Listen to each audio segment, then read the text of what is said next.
আজকে সিদ্ধ চাল, ছোলার ডাল আর মটর ডাল দিয়ে আমি নিরামিষ খিচুড়ি রান্না করেছি। আর ওপর দিয়ে স্বাদ বাড়ানোর জন্য আমি নারকেলের কোড়া ওপর দিয়ে ছড়িয়ে দিয়েছি। আমরা তো অনেকেই আতপ চাল, গোবিন্দভোগ চাল আর মুগ ডাল দিয়ে খিচুড়ি খাই। আজকে একটু নতুনত্বভাবে করেছি। যদি আপনাদের ভালো লাগে আমার এই রেসিপিটা, তবে আপনারা অবশ্যই একবার বাড়িতে এরকম করে ট্রাই করবেন। আর পুরো ভিডিওটা দেখার অনুরোধ রইল।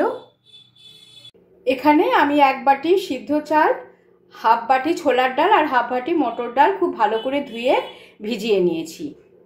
আমি এখানে সিদ্ধ চাল নিয়েছি, আপনারা ইচ্ছা করলে যে কোনো রকমেরই চালই নিতে পারেন। এখানে বেশ খানিকটা আদা আমি গ্রেট করে নিয়েছি। আদার ফ্লেভারটা খিচুড়িতে খুব ভালো লাগে। 2টো টমেটো কেটে নিয়েছি, 2টো লঙ্কা চিড়ে নিয়েছি আর 1 কাপ কড়াইশুঁটি নিয়ে নিয়েছি। আজকের খিচুড়িটা আমি প্রেসার কুকারে করব। তার জন্য প্রেসার কুকারটাকে ভালো করে গরম করে নিয়েছি এবং এতে খানিকটা সর্ষের তেল দিয়ে দেব। তেলটা খুব ভালোভাবে গরম হয়ে গেছে, দেখুন ধোঁয়া উঠছে। এবার আমি এতে একটা শুকনো লঙ্কা, 5 ফোড়ন আর একটা তেজপাতা ফোড়নে দিয়ে দেব। এবার আদা যেটা গ্রেট করে রেখেছিলাম সেটা দিয়ে দেব। এবার ভেজানো চাল ডালগুলো আমি এর মধ্যে প্রেসার কুকারে দিয়ে দেব।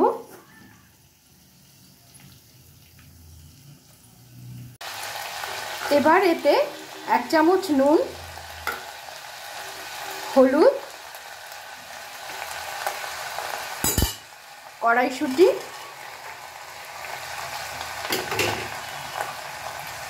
টমেটো, লঙ্কা যেগুলো আমি আগে থেকে কুচিয়ে রেখেছিলাম সেগুলো এবার দিয়ে দেব। দিয়ে ভালো করে নাড়াচাড়া করে নেব। এবার 1 চামচ ধনে আর 1 চামচ জিরে গুঁড়ো দিয়ে দেব। দিয়ে ভালো করে নাড়াচাড়া করে নেব।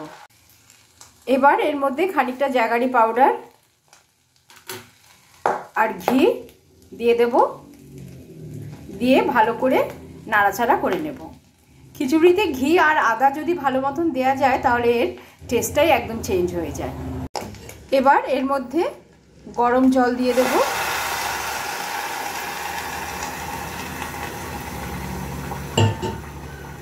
কুকারের ঢাকনা আমি ঢেকে দিয়েছি। এবার 2টো সিটি অবধি আমি ওয়েট করব।